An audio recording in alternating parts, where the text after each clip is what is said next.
Hey guys, welcome back to another episode. Today we're going to go over some bonus DVD material of the Clone Wars. And we're going to jump to Season 5. We're going to go to the episode Lawless. And we're going to cover one of the favorite scenes of mine, and I know a lot of yours as well, where Palpatine shows up very angry and he fights Savage and Maul. This is a scene where was really interesting for me in general because, well, who doesn't like to see Palpatine fight? And second of all, because we get to see a lot of the characters that we got throughout the seasons actually die. And there's a reason why they die off. Now, Sam Witwer and Dave Filoni sit down, they talk to us and explain to us some stuff that went on with the episode itself. So I'm going to let you guys watch it with me, then we can talk about it afterwards. And there was, if you didn't know, there was actually another scene, a deleted scene, well, a longer scene, which was just a pre-visualization of the Maul, Savage, and Palpatine fight. It was pretty cool. There was a lot of extra stuff in there. And I can see why they took some of the stuff out, but I would like to cover that as well at the end, so stay tuned for it. Let's get on with the video. And the fourth part of this arc with Darth Maul, a lot of threads were coming together that demanded that we end the arc for several characters.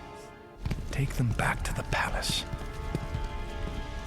And it was one of the kind of early mandates of George in the Clone War was that he really wanted to kill off a lot of the characters that weren't in the movies.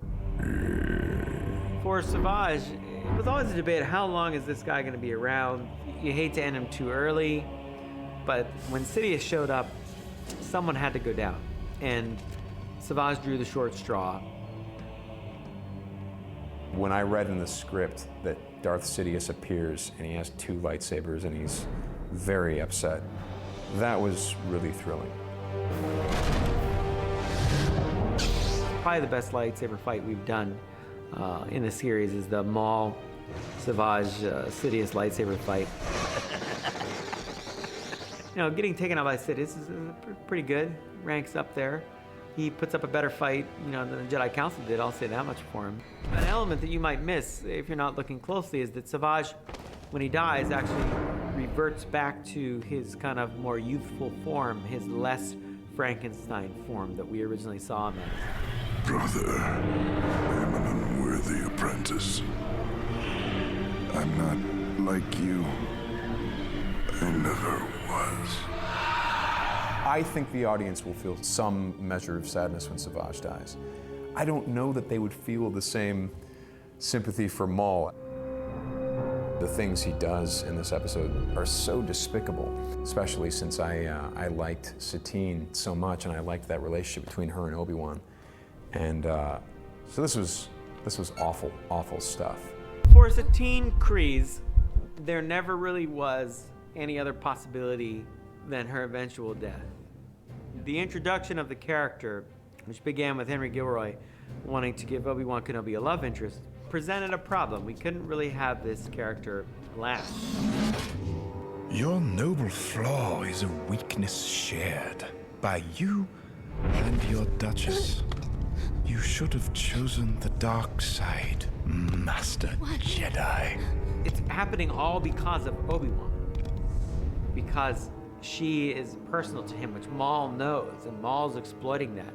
So in that way, we really force and test not so much a romantic notion, but the bigger idea of this is all happening because of me. Because I failed to prevent Maul from resurrecting, I failed to capture him in the attempts I had before. And does he take that on? Does he take that guilt on? We wanted to put him in that incredibly vulnerable and incredibly frustrating spot to show the audience how he has to learn to let go of everything that he holds dear. And in that moment, at that critical moment, he cannot seize on his anger and his hatred for Maul. Though that's probably there deep within, he can't seize on it or Maul will win, and he knows that. Remember, my dear Obi-Wan, I've loved you always. I always will. I think we learned a lot about Obi-Wan and what it means to be a true Jedi, which is what I really see Obi-Wan as. You know, I think that's one of the main differences between Obi-Wan as a Jedi and maybe other Jedi, you know, especially Anakin, is even in that moment, you know, where he kills the only love interest that he has, Satine, that he knows that he must stay loyal to his Jedi beliefs, and that if he succumbs to this anger and to this emotion that he has within him, then the Jedi lose, he loses, everything he's trained for is for nothing, and Maul wins. Because then he would be no better. He would be down the dark path, and that's just not what he wants to do. He always wants to stay strong with his emotions. In the light. That is, not strong with the dark emotions. So that's something I took out of this as well. Also, there's this here, which is a deleted scene, which I mentioned at the beginning of this video. You could just, throw in a Star Wars Clone Wars Maul, Savage, Palpatine deleted scene in there. And we get the same scene that we got from the Clone Wars. However, we get some extra previous stuff that we never saw before, like this. Check this out. So we get, Palpatine doing a little more acrobatics. He does, of course, the famous spiral jump that we got in Revenge of the Sith. And he does this one move that I've never seen before in Star Wars. I think it is really cool. It's something we would get maybe in like Force Unleashed or something like that. It's right here. 3, 2, 1. 1. There we go.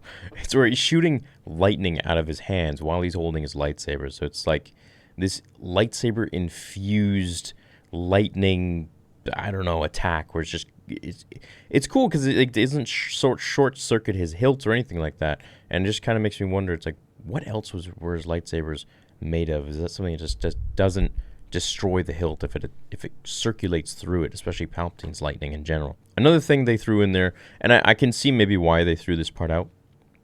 It's regarding Palpatine being, thrown and stuck to the wall by Maul. Sure, Maul is strong with the Force, but it does show that Palpatine has that little bit of a tiny bit of a weakness, like he's losing, and for a second, like he can even be thrown to the wall by Maul. And I guess that's something that they don't want to portray. This next scene is definitely a Easter egg callback to Qui-Gon and Maul fighting in that narrow corridor in Episode 1. So I think there's a lot of cool stuff in here that they took out, but I'm sure for pacing and overall story, there was no need to leave it in there, as well as the part with Sidious being pinned to the wall. I could see George maybe being like, no, we don't want to show that because that wouldn't happen. There's no way Maul could be able to even do that. Break through his Force bubble, so to speak. Anyways, fantastic work, as always, by Sam Witwer portraying Maul, and great job to the whole team and Dave Filoni and, of course, George Lucas behind the whole thing. So let's move on to the next one where we can break that down, talk about it, review it, and have some fun. Later, guys.